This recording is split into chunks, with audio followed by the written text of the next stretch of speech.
Assalamualaikum warahmatullahi wabarakatuh. Bismillahirrahmanirrahim.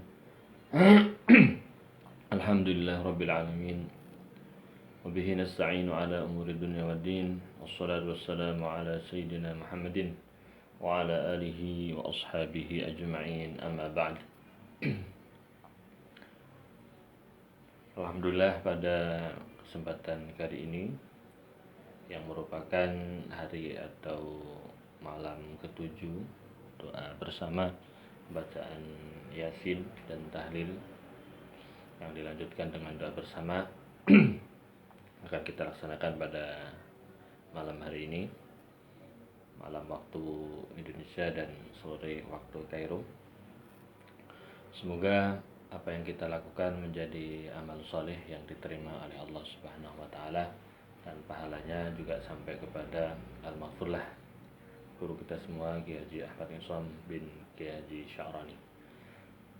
Marilah kita mulai pembacaan Yasin yang dilanjutkan dengan tahlil dan doa. Bismillahirrahmanirrahim. Ila hadratin Nabi Mustafa sallallahu alaihi wasallam wa alihi wa azwajihi wa dzurriyyatihi. Sya'ulillahi lahumul Fatihah. A'udzu billahi minasy syaithanir rajim. Bismillahirrahmanirrahim. Alhamdulillahi rabbil alamin. Arrahmanir rahim. Maliki yaumiddin. Iyyaka na'budu wa iyyaka nasta'in. Ihdinas shiratal mustaqim. Shiratal ladzina an'amta 'alaihim ghairil maghdubi 'alaihim waladdallin. Amin. ثم إلى حضرة جميع إخواننا الأنبياء والمرسلين والأولياء والشهداء والصالحين والملائكة المقربين، خصوصا سيدنا الشيخ عبد القادر الجيلاني وعلى آله وصحبه وعلى جميع علماء العلماء. شهد الله لهم الفاتحة. أعوذ بالله من الشيطان الرجيم. بسم الله الرحمن الرحيم. الحمد لله رب العالمين. الرحمن الرحيم. مالك يوم الدين. إياك نعبد وإياك نستعين. اهدنا الصراط المستقيم. صراط الذين أنعمت عليهم غير المغضوب عليهم ولا الضالين. آمين. ثم إلى حضرة جميع أهل القبور من المسلمين والمسلمات من مشارق الأرض إلى مغاربها برها وبحرها، أوصنا آباءنا وأمهاتنا وجداتنا وجدات مشايخنا، خصوصا إلى سيدي الوالد يا حاج أحمد نصام بن يهدي شعراني. شاء لله لهم الفاتحة. أعوذ بالله من الشيطان الرجيم. بسم الله الرحمن الرحيم. الحمد لله رب العالمين. الرحمن الرحيم. مالك يوم الدين. إياك نعبد وإياك نستعين. اهدنا الصراط المستقيم. صراط الذين أنعمت عليهم غير المغضوب عليهم ولا الضالين. آمين. بسم الله الرحمن الرحيم. ياسين والقرآن الحكيم. إنك لمن المرسلين على صراط مستقيم. تنزيل العزيز الرحيم. لتنذر قوما ما أنذر آباؤهم فهم غافلون. لقد حق القول على أكثرهم فهم لا يؤمنون. إنا جعلنا في أعناقهم أغلالا فهي إلى الأذقان فهم مقمحون. وجعلنا من بين أيديهم سدا ومن خلفهم سدا فأغشيناهم فهم لا يبصرون. وسواء عليهم أأنذرتهم أم لم تنذرهم لا يؤمنون. إنما تنذر من اتبع الذكر وخشي الرحمن بالغيب فبشره بمغفرة وأجر كريم. إنا نحن نحيي الموتى ونكتب ما قدموا وآثارهم وكل شيء أحصيناه في إمام مبين. واضرب لهم مثلا أصحاب القرية إذ جاءها المرسلون. إذ أرسلنا إليهم 2 فكذبوهما فعززنا بثالث فقالوا إنا إليكم مرسلون. قالوا ما أنتم إلا بشر مثلنا وما أنزل الرحمن من شيء إن أنتم إلا تكذبون قالوا ربنا يعلم إنا إليكم لمرسلون وما علينا إلا البلاغ المبين قالوا إنا تطيرنا بكم لئن لم تنتهوا لنرجمنكم وليمسنكم منا عذاب أليم قالوا طائركم معكم أئن ذكرتم بل أنتم قوم مسرفون وجاء من أقصى المدينة رجل يسعى قال يا قوم اتبعوا المرسلين اتبعوا من لا يسألكم أجرا وهم مهتدون وما لي لا أعبد الذي فطرني وإليه ترجعون أأتخذ من دونه آلهة إن يردني الرحمن بدر لا تغن عني شفاعتهم شيئا ولا ينقذون إني إذا لفي ضلال مبين إني آمنت بربكم فاسمعون قيل ادخل الجنة قال يا ليت قومي يعلمون بما غفر لي ربي وجعلني من المكرمين وما أنزلنا على قومه من بعده من جند من السماء وما كنا منزلين إن كانت إلا صيحة واحدة فإذا هم خامدون يا حسرة على العباد ما يأتيهم من رسول إلا كانوا به يستهزئون ألم يروا كم أهلكنا قبلهم من القرون أنهم إليهم لا يرجعون وإن كل لما جميع لدينا محضرون وآية لهم الأرض الميتة أحييناها وأخرجنا منها حبا فمنه يأكلون وجعلنا فيها جنات من نخيل وأعناب وفجرنا فيها من العيون ليأكلوا من ثمره وما عملته أيديهم أفلا يشكرون سبحان الذي خلق الأزواج كلها مما تنبت الأرض ومن أنفسهم ومما لا يعلمون وآية لهم الليل نسلخ منه النهار فإذا هم مظلمون والشمس تجري لمستقر لها ذلك تقدير العزيز العليم والقمر قدرناه منازل حتى عاد كالعرجون القديم الشمس ينبغي لها أن تدرك القمر ولا الليل سابق النهار وكل في فلك يسبحون وآية لهم أنا حملنا ذريتهم في الفلك المشحون وخلقنا لهم من مثله ما يركبون وإن نشأ نغرقهم فلا صريخ لهم ولا هم ينقذون إلا رحمة منا ومتاعا إلى حين وإذا قيل لهم اتقوا ما بين أيديكم وما خلفكم لعلكم ترحمون وما تأتيهم من آية من آيات ربهم إلا كانوا عنها معرضين وإذا قيل لهم أنفقوا مما رزقكم الله قال الذين كفروا للذين آمنوا أنطعم من لو يشاء الله أطعمه إن أنتم إلا في ضلال مبين ويقولون متى هذا الوعد إن كنتم صادقين ما ينظرون إلا صيحة واحدة تأخذهم وهم يخصمون فلا يستطيعون توصية ولا إلى أهلهم يرجعون ونفخ في الصور فإذا هم من الأجداث إلى ربهم ينسلون قالوا يا ويلنا من بعثنا من مرقدنا هذا ما وعد الرحمن وصدق المرسلون إن كانت إلا صيحة واحدة فإذا هم جميع لدينا محضرون فاليوم لا تظلم نفس شيئا ولا تجزون إلا ما كنتم تعملون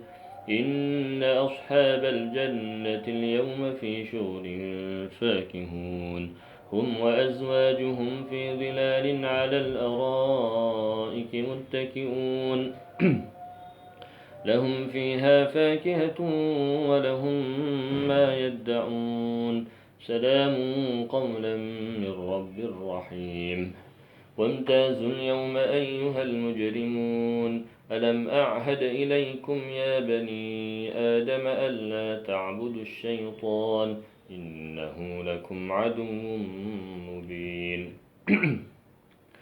وأن اعبدوني هذا صراط مستقيم ولقد أضل منكم جبلا كثيرا أفلم تكونوا تعقلون هذه جهنم التي كنتم توعدون اصلوها اليوم بما كنتم تكفرون اليوم نختم على أفواههم وتكلمنا أيديهم وتشهد أرجلهم بما كانوا يكسبون ولو نشاء لطمسنا على أعينهم فاستبقوا الصراط فأنى يبصرون ولو نشاء لمسخناهم على مكانتهم فما استطاعوا مضيا ولا يرجعون ومن نعمره ننكسه في الخلق أفلا يعقلون وما علمناه الشعر وما ينبغي له إن هو إلا ذكر وقرآن مبين لينذر من كان حيا ويحق القول على الكافرين أولم يروا أنا خلقنا أيدينا أنعاما فهم لها مالكون وذللناها لهم فمنها ركوبهم ومنها يأكلون ولهم فيها منافع ومشارب أفلا يشكرون واتخذوا من دون الله آلهة لعلهم ينصرون لا يستطيعون نصرهم وهم لهم جند محضرون فلا يهزنك قولهم إنا نعلم ما يسرون وما يعلنون أولم ير الإنسان أنا خلقناه من نطفة فإذا هو خصيم مبين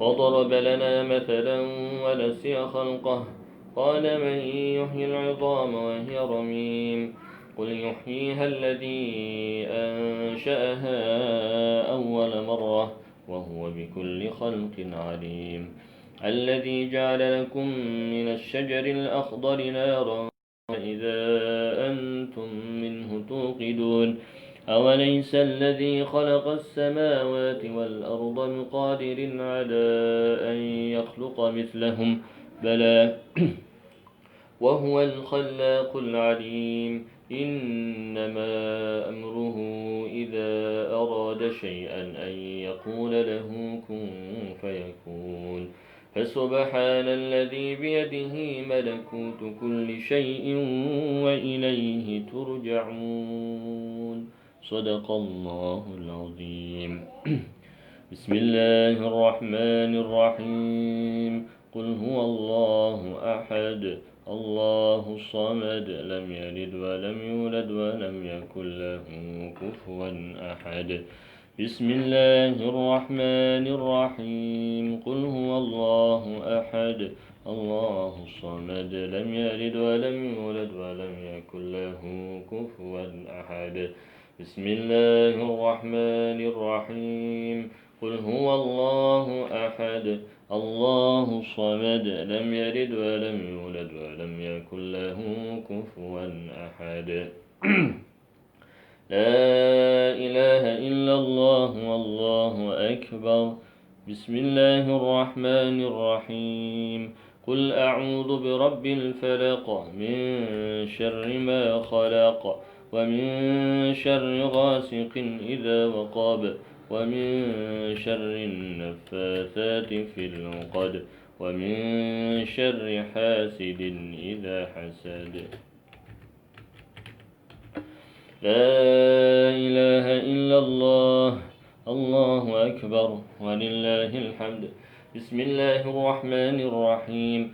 قل أعوذ برب الناس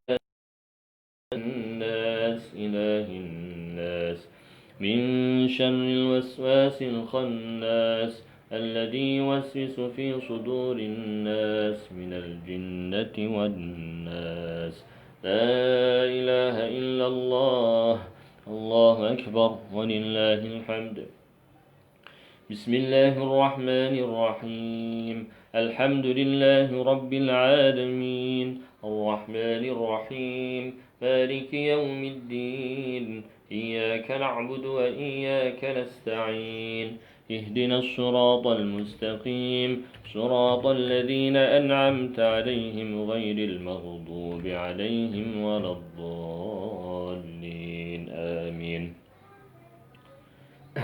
بسم الله الرحمن الرحيم ألف لام ميم ذلك الكتاب لا ريب فيه هدى للمتقين الذين يؤمنون بالغيب ويقيمون الصلاة ومما رزقناهم ينفقون والذين يؤمنون بما أنزل إليك وما أنزل من قبلك وبالآخرة هم يوقنون أولئك على هدى من ربهم وأولئك هم المفلحون. وإلهكم إله واحد لا إله إلا هو الرحمن الرحيم الله لا إله إلا هو الحي القيوم لا تأخذه سنة ولا نوم له ما في السماوات وما في الأرض من ذا الذي يشفع عنده إلا بإذنه يعلم ما بين أيديهم وما خلفهم ولا يحيطون بشيء من علمه إلا بما شاء وسع كرسيه السماوات والأرض ولا يؤوده حفظهما وهو العلي العظيم. لله ما في السماوات وما في الأرض وإن تبدوا ما في أنفسكم أو تخفوه يحاسبكم به الله فيغفر لمن يشاء ويعذب من يشاء والله على كل شيء قدير. آمن الرسول بما أنزل إليه من ربه والمؤمنون كل آمن بالله وملائكته وكتبه ورسله لا نفرق بين أحد من رسله وقالوا سمعنا وأطعنا غفرانك ربنا وإليك المصير. لا يكلف الله نفسا إلا وسعها لها ما كسبت وعليها ما اكتسبت ربنا لا تؤاخذنا إن نسينا أو أخطأنا ربنا ولا تحمل علينا إصرا كما حملته على الذين من قبلنا ربنا ولا تحملنا ما لا طاقة لنا به واعف عنا واغفر لنا وارحمنا واعف عنا واغفر لنا وارحمنا واعف عنا واغفر لنا وارحمنا واعف عنا واغفر لنا وارحمنا واعف عنا واغفر لنا وارحمنا واعف عنا واغفر لنا وارحمنا واعف عنا واغفر لنا وارحمنا أنت مولانا فانصرنا على القوم الكافرين برحمتك يا أرحم الراحمين ارحمنا يا أرحم الراحمين ارحمنا يا أرحم الراحمين ارحمنا يا أرحم الراحمين ارحمنا يا أرحم الراحمين ارحمنا يا أرحم الراحمين ارحمنا يا أرحم الراحمين ارحمنا يا أرحم الراحمين. ورحمة الله وبركاته عليكم أهل البيت إنه حميد مجيد. إنما يريد الله ليذهب عنكم رجس أهل البيت ويطهركم تطهيرا. إن الله وملائكته يصلون على النبي يا أيها الذين آمنوا صلوا عليه وسلموا تسليما. اللهم صل أفضل الصلاة على أسعد مخلوقاتك نور الهدى سيدنا مولانا محمد وعلى آل سيدنا محمد عدد معلوماتك ومداد كلماتك كلما ذكرك الذاكرون وغافل عن ذكرك. اللهم صل أفضل الصلاة على أسعد مخلوقاتك شمس الضحى سيدنا مولانا محمد وعلى آل سيدنا محمد عدد معلوماتك ومداد كلماتك كلما ذكرك الذاكرون وغافل عن ذكرك الغافلون. اللهم صل أفضل الصلاة على أسعد مخلوقاتك بدر الدجى سيدنا مولانا محمد وعلى آل سيدنا محمد عدد معلوماتك ومداد كلماتك كلما ذكرك الذاكرون وغافل عن ذكرك الغافلون. وسلم ورضي الله تعالى عن سادتنا أصحاب رسول الله أجمعين. حسبنا الله نعم الوكيل نعم المولى ونعم النصير ولا حول العلي العظيم. أستغفر الله العظيم أستغفر الله العظيم أستغفر الله العظيم أستغفر الله العظيم أستغفر أستغفر الله العظيم أستغفر الله أستغفر الله العظيم أستغفر الله العظيم إنه هو الغفور الرحيم. أفضل ذكر فاعلم أنه لا إله إلا الله حي موجود. لا إله إلا الله حي معبود. لا إله إلا الله حي باق. لا إله إلا الله لا إله إلا الله لا إله إلا الله لا إله إلا الله لا إله إلا الله لا إله إلا الله لا إله إلا الله لا إله إلا الله لا إله إلا الله لا إله إلا الله لا إله إلا الله لا إله إلا الله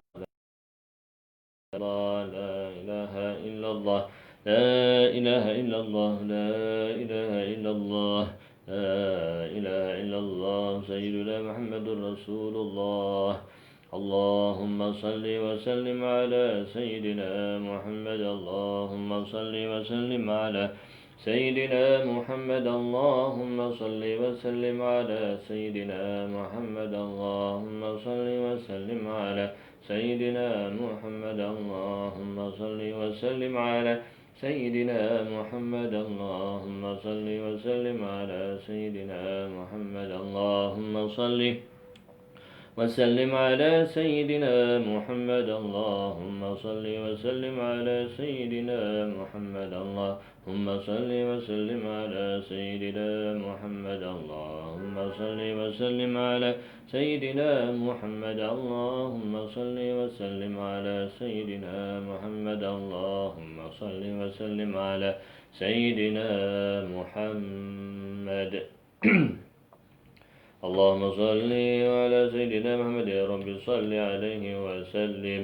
سبحان الله بحمده سبحان الله العظيم سبحان الله بحمده سبحان الله العظيم سبحان الله بحمده سبحان الله العظيم سبحان الله بحمده سبحان الله العظيم سبحان الله بحمده سبحان الله العظيم سبحان الله بحمده سبحان الله العظيم سبحان الله بحمده سبحان الله العظيم سبحان الله بحمده سبحان الله العظيم سبحان الله بحمده سبحان الله العظيم سبحان الله بحمده سبحان الله العظيم. اللهم صل على حبيبك سيدنا محمد وعلى آله وصحبه وسلم. اللهم صل على حبيبك سيدنا محمد وعلى آله وصحبه وبارك وسلم. اللهم صل على حبيبك سيدنا محمد وعلى آله وصحبه وبارك وسلم أجمعين. الفاتحة. أعوذ بالله من الشيطان. بسم الله الرحمن الرحيم.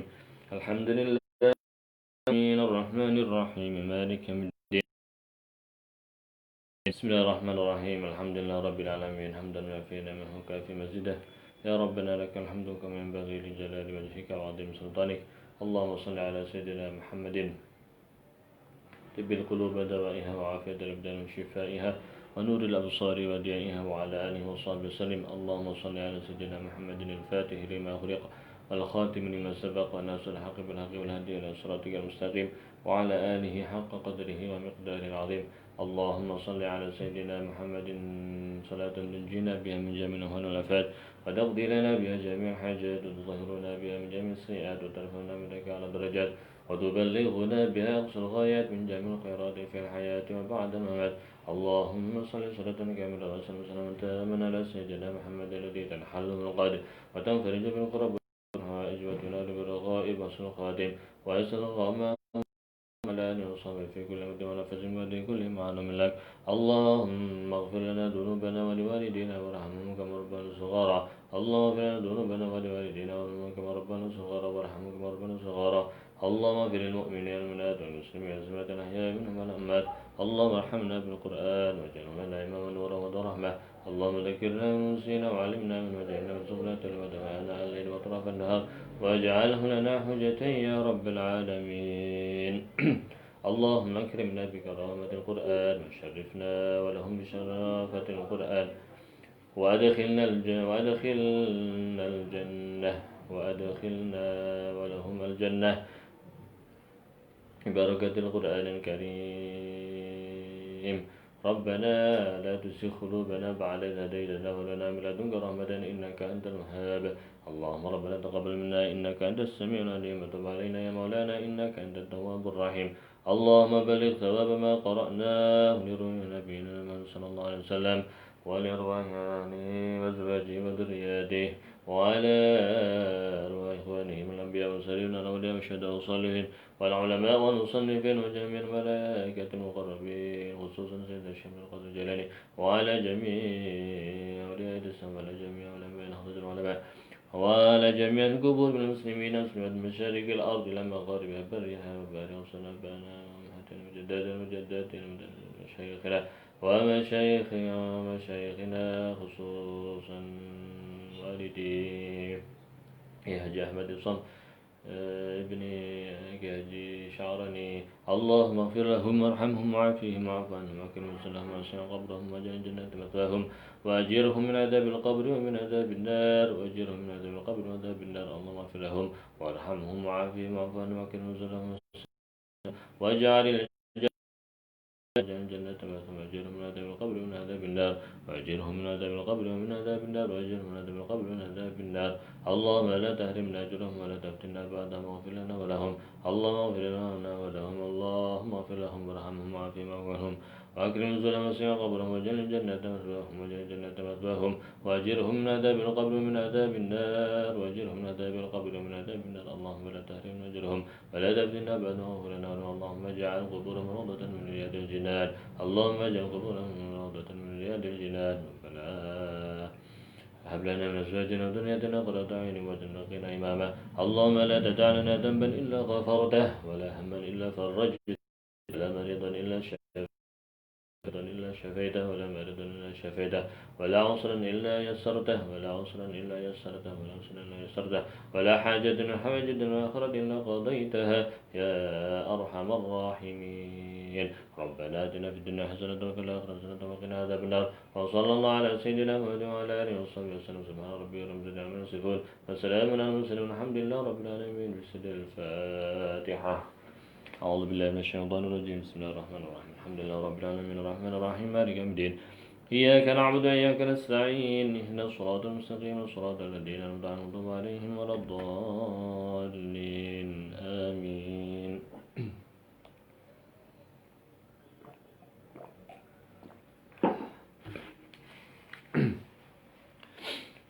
Alhamdulillah, bacaan surah Yasin beserta tahlil dan doa sudah kita laksanakan bersama. Semoga menjadi amal ibadah atau amal soleh yang diterima oleh Allah Subhanahu wa Ta'ala, dan pahalanya juga bisa sampai kepada semua arwah yang sudah kita sebut tadi, wabil khusus guru kita semua, Ki Haji almarhum Ki Haji Ahmad Insom. Seperti biasanya di akhir pertemuan setelah bacaan Yasin dan doa, kita akan sedikit mengenang tentang perjalanan hidup atau perjuangan Al-Maghfurlah. Rasanya tidak akan habis ya, tidak akan ada habisnya untuk bercerita tentang sosok Al-Maghfurlah yang tentunya banyak sekali yang bisa kita contoh atau kita teladani. Pada kesempatan kali ini akan saya bahas dari beberapa hal atau sebagian hal yang mungkin belum dibahas pada pertemuan-pertemuan sebelumnya.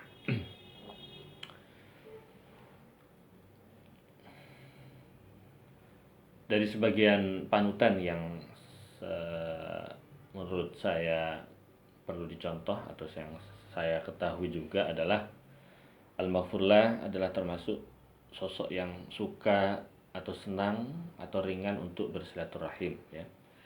Saya ingat pasti seringkali pondok atau sekolah jauh di Mesir, masih kecil mungkin usia-usia SD atau sanawiyah, seringkali diajak sama beliau untuk silaturahim ke saudara-saudara gitu kan.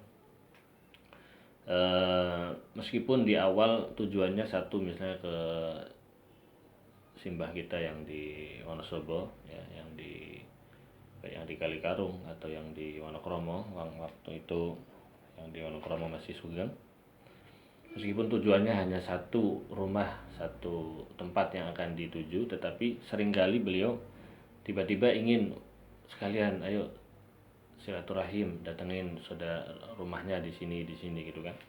Jadi senang gitu ya, senang bersilaturahim. Dan beliau sering sekali menyampaikan hadis Rasulullah SAW yang bunyinya, "Man kana yu'minu billahi wal yawmil akhir." Nah, bukan itu ya. Hadisnya berbunyi yang terakhirnya adalah fal yasil rahimah. Man ahabba ayyub satalahu fi rizqihi ya. Barang siapa yang ingin diluaskan dalam rizkinya dan dipanjangkan umurnya, rahimah, maka bersilaturahimlah. Jadi kepada anak kerabat, kepada saudara, kakek, sembah dan seterusnya, kita dianjurkan oleh Rasulullah SAW untuk bersilaturahim. Meskipun baik ada acara penting ataupun tidak ada acara ya, selagi kita masih ada kesempatan, masih ada umur, masih ada waktu, ya kita sempatkan untuk saling mendatangi. Tidak harus menunggu acara-acara penting dulu gitu, apalagi di momen acara penting, karena di acara penting ada halangan atau kurang sehat dan seterusnya. Sehingga selagi ada kesempatan, beliau selalu mengajarkan kepada kita, keluarga, anak-anak beliau, putra-putri beliau, dan juga para santri tentunya bersilaturahim. Sehingga di pondok juga ada rutinan halal bihalal setiap tanggal 3 Syawal ya, kalau tidak salah. Beberapa tahun terakhir ini dijadwalkan. Tahun kemarin Syawal masih ada ya, artinya masih ada beliau, dan Syawal yang depan karena beliau sudah dipanggil, semoga saja acara silaturahim serta alumni tetap bisa terlaksana dengan baik. Nah, beliau ketika diundang, sekiranya tidak ada halangan yang memang kondisi benar-benar menghalangi beliau, insya Allah beliau selalu mengusahakan untuk bisa hadir. Jadi ringan untuk datang, ringan untuk mendoakan dan seterusnya. Itu adalah termasuk contoh yang beliau lakukan, contoh yang beliau laksanakan, yang itu menjadi pelajaran penting bagi kita. Sehingga tidak heran ketika beliau wafat dan dipanggil oleh Allah Subhanahu wa taala, banyak sekali orang mendoakan beliau ya. Tidak hanya ratusan, bahkan ribuan orang mendoakan beliau, baik yang datang secara langsung, baik yang dari tempat jauh ya, baik yang lewat media sosial dan seterusnya. Itu ribuan orang yang dengan ikhlas, dengan sukarela mendoakan beliau. Dan manusia itu kama tadinu tudan, ya, seorang manusia itu akan dibalas sesuai dengan perilakunya. Kalau orang yang ahli kebaikan, insya Allah akan dibalas dengan kebaikan-kebaikan. Kalau orang yang ahli kejelekan, maka dia akan dibalas dengan kejelekan-kejelekan. Orang yang ahli atau suka mendoakan orang lain di waktu masih hidupnya, maka ketika dia dipanggil, maka akan banyak sekali orang-orang yang merasa kehilangan, orang-orang yang tulus ikhlas mendoakan orang yang sudah meninggal itu. Secara mayoritas nggak ada yang menyuruh, ya, nggak ada menyuruh, maksudnya mereka terpanggil dengan hati nurani untuk ikut mendoakan karena ada rasa sayang, ada rasa cinta, ada rasa hubungan batin dengan guru, dengan kiai, dengan menjadi panutan dan seterusnya. Itu adalah sebagian contoh dari kesenangan beliau atau semangat beliau di dalam bersilaturahim. Nah, makanya dari hadis Nabi tadi disebutkan bahwa kalau kita ingin dimudahkan, ya, urusan kita, diluaskan rezeki kita, rezeki yang berupa banyak hal, ya, kesehatan, juga rezeki harta, kesempatan bekerja, nambah teman, nambah wawasan, nambah ilmu, dan seterusnya, dan semua kebaikan itu adalah rezeki. Maka kita harus bersilaturahim, rajin-rajin bersilaturahim. Dan kalau kita ingin dipanjangkan umurnya, juga harus rajin bersilaturahim. Yang dimaksud dipanjangkan umurnya di sini ada dua pendapat, ya, para ulama. Sebagian berpendapat bahwa yang dimaksud dipanjangkan umurnya ya memang usianya yang mestinya tadinya 60 tahun jadi 65 misalnya, atau 62 atau 70, yang tadinya 40 jadi 50 atau 60 meninggalnya gitu. Jadi tambahnya waktu hidup gitu kan. Tapi ada juga yang berpendapat bahwa yang dimaksud dengan dipanjangkan umurnya adalah kualitas umurnya. Jadi umur itu dilihat pertama kuantitas, yang kedua kualitas. Kuantitas berarti jumlah umurnya, jadi berapa tahun dia hidup di dunia. Kalau kualitas berarti sejauh mana produktivitas umur itu untuk berbuat baik. Ada kalanya, ya, misalnya hanya tidak sampai 30 atau tidak sampai 40 bahkan. Tapi selama hidup itu sekali beribadahnya banyak, belajarnya banyak, membantu orang tua, membantu tetangga, membantu kawan dan seterusnya. Jadi banyak sekali yang sudah dilakukan gitu. Dan sangat sedikit sekali waktu yang dibuang-buang begitu saja. Itu namanya barokah. Barokah itu kan artinya ziyadatul khair. Al barokah ai ziyadatul khair. Jadi orang yang usianya berkah berarti umurnya itu penuh dengan kebaikan-kebaikan. Kalau umurnya nggak barokah berarti ya umurnya itu isinya hanya kejelekan-kejelekan saja. Nambah umur itu bukan nambah pahala, bukan nambah kebaikan, tapi malah nambah dosa. Na'udzubillahi min dzalik.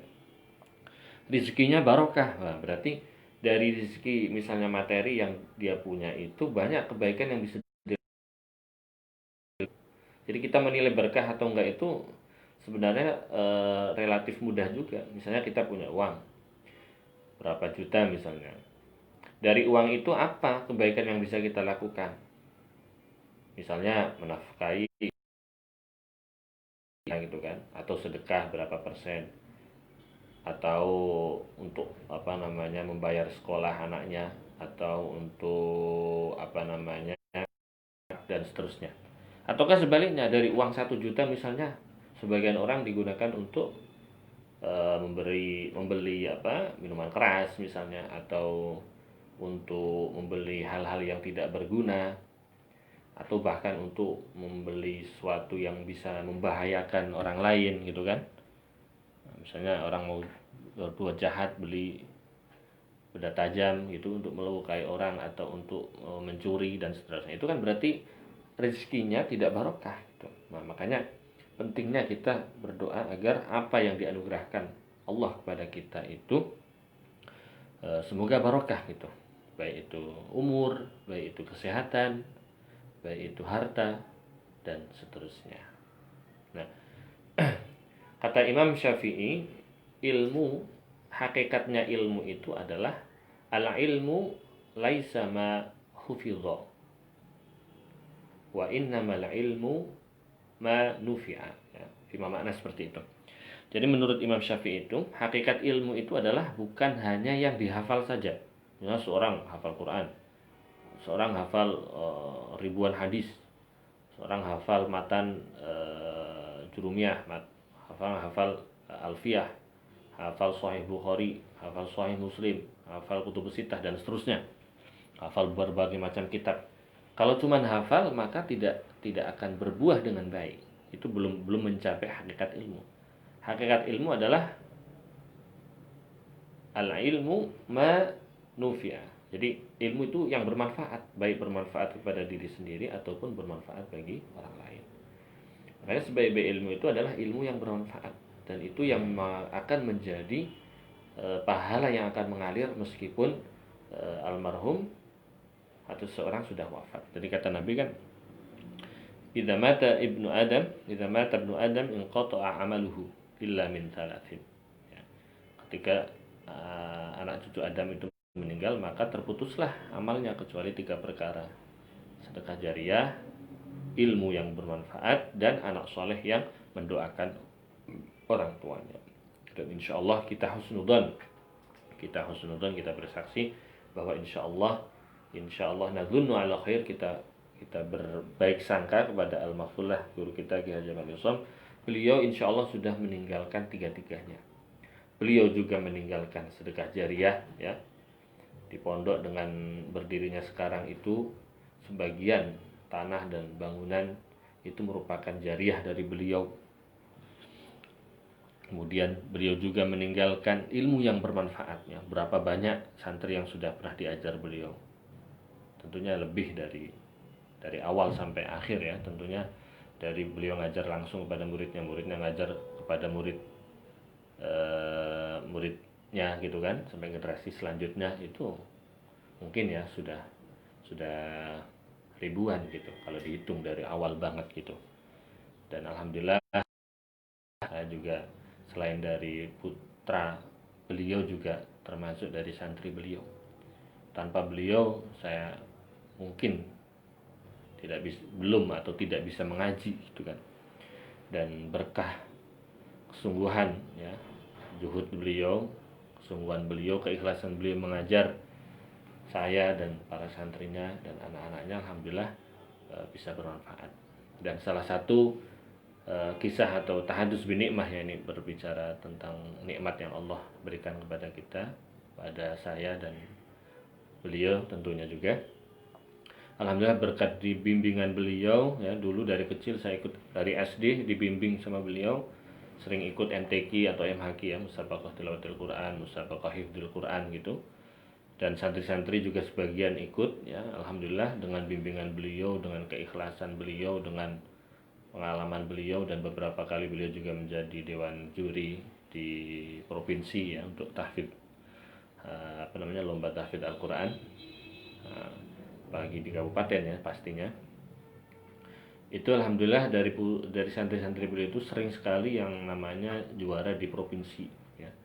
Sering sekali juara di provinsi Jawa Tengah, baik cabang tahfidz 1 juz, 1 5 juz, 10 juz dan seterusnya. Dan saya sendiri alhamdulillah berkali-kali mengikuti di provinsi Jawa Tengah juga sering sekali juara 1, ya. 3 besar itu udah sering banget lah kalau ikut. 95% itu masuk lah, ya. Dan bahkan lebih sering juara 1, dari mulai cabang 1 juz, 5 juz, 10 juz, 20 juz, tafsir bahasa Indonesia, tafsir bahasa Arab. Dan alhamdulillah pada tahun 2005, ya. 2005 alhamdulillah saya dikirim ke MTQ internasional di Maroko, dan alhamdulillah juara ke-6 cabang tahfidz Al-Quran 30 juz dan tafsir bahasa Arab. Nah, ini adalah berkat dari bimbingan beliau juga, ya. Meskipun saya belajar juga tidak hanya kepada beliau, tapi pondasi awal itu beliau, ya. Saya belajar baca Al-Quran dari nol menghafal dari nol sampai bisa setoran ke beliau, setoran hafalan sekitar mungkin 16 dus.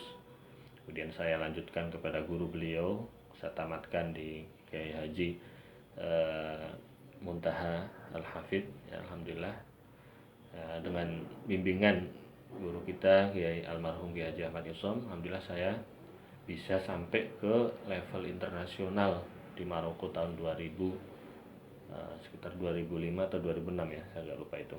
Nah, ini adalah contoh bahwa santri-santri beliau itu adalah orang-orang yang bisa meneruskan ilmu yang sudah diajarkan oleh beliau.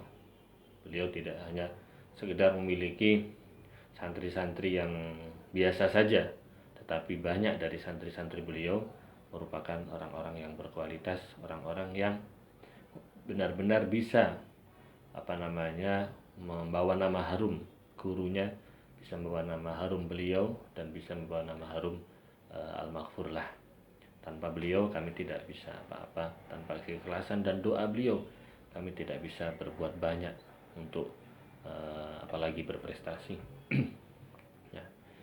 Itu diantara bentuk daripada ilmu beliau yang bermanfaat, sehingga ilmu beliau yang diajarkan udah pada banyak sekali orang-orang ya, dari berbagai desa, berbagai kota, provinsi, bahkan sebagian sudah ke luar negeri.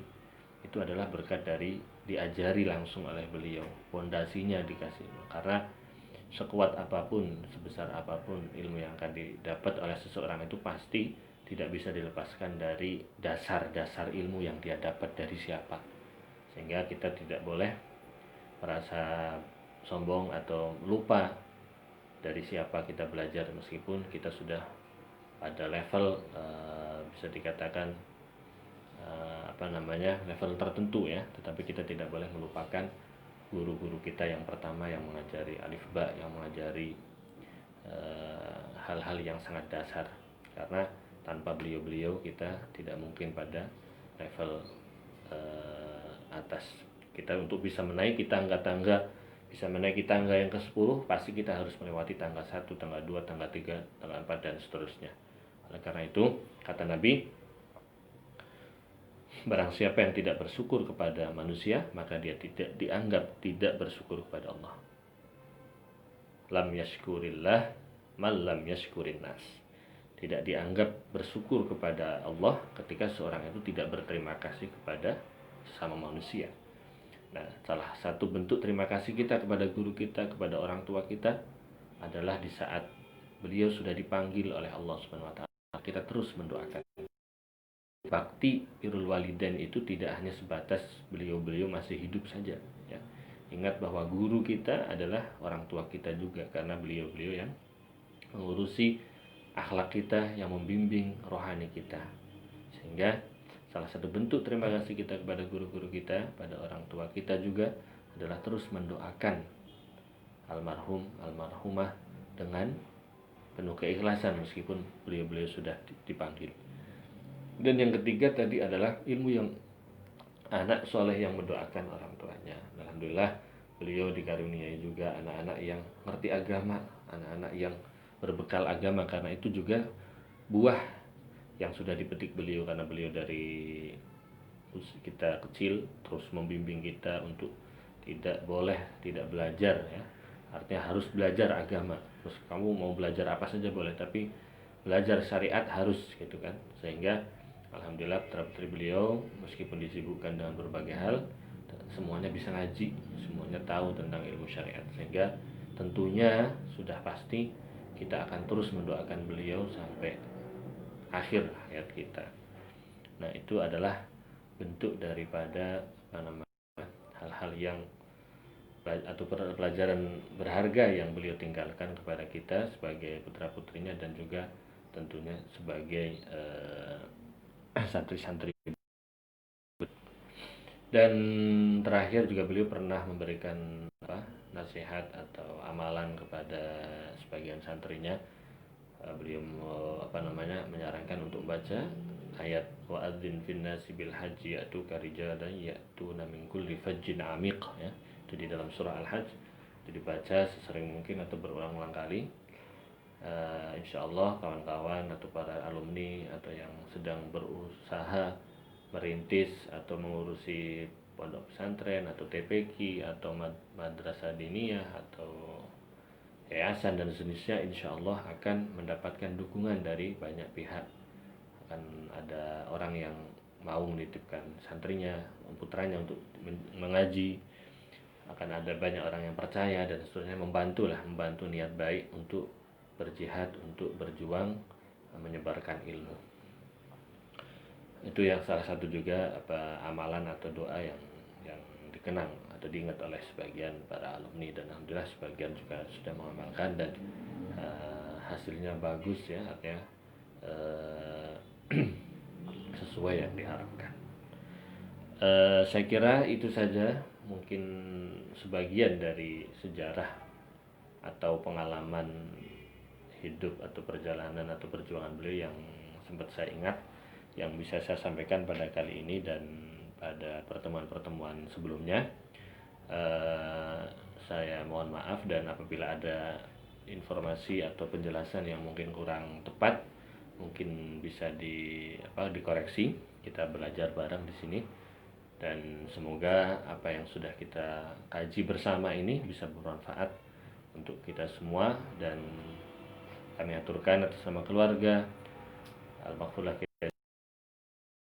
Syarani dan keluarga, atas nama keluarga besar Pondok Pesantren Miftahus Shalihin, kami aturkan terima kasih sebanyak-banyaknya, ribuan terima kasih kepada para hadirin hadirat yang meski jauh di tempat yang jauh dari lintas kota, provinsi, bahkan negara, yang sudah meluangkan waktunya untuk berdoa bersama, untuk membaca Al-Quran, berzikir bersama, dan dihadiahkan untuk Al-Maghfurlah Kiai Haji Ahmad Yusuf bin Kiai Haji Syarani. Semoga menjadi amal soleh yang diterima oleh Allah SWT, dan kami terus berdoa, selalu berdoa, semoga panjenengan semua para hadirin dan hadirat mendapatkan balasan kebaikan di dunia dan di akhirat. Amin ya rabbal alamin. Demikian yang bisa kami sampaikan. Tentunya banyak sekali kesalahan dan kekurangan, mohon maaf yang sebanyak-banyaknya. Dan insya Allah pada pertemuan-pertemuan selanjutnya, 40 hari, 100 dan seterusnya, atau mungkin dalam beberapa momen malam Jumat atau hari-hari tertentu, nanti akan kita lanjutkan doa-doa untuk mendoakan beliau. Dan insya Allah dalam kedepannya kita akan adakan lagi juga ngaji rutin ya, insya Allah. Nanti akan kita informasikan lagi kitab yang akan kita baca untuk mensyiarkan agama Islam, berbagi ilmu, dan tentunya bagi para alumni juga supaya masih bisa tetap menyambung komunikasi atau ngaji ke Pondok Miftahus Shalihin meskipun lewat media sosial. Dan ini kita manfaatkan dengan sebaik-baiknya untuk bersilaturahim dengan berbagai macam kegiatan atau acara-acara yang positif dan bermanfaat di situ, untuk menyebarkan ilmu, untuk mengingatkan kita kepada Allah Subhanahu wa taala.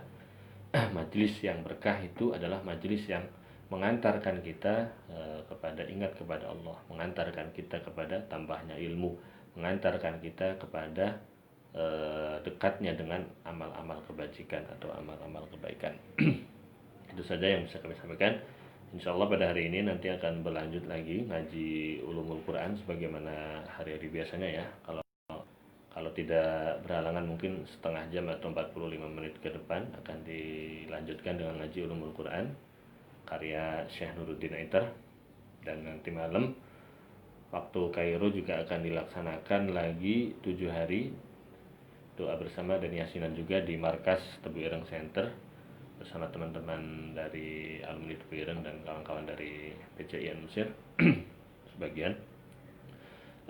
Doa bersama untuk guru kita semua Al-Maghfurlah Kiai Haji Ahmad Yusuf, waktu atau pukul 7 ya, sekitar setengah 7 waktu Kairo, berarti jam setengah 12-an mungkin waktu Indonesia.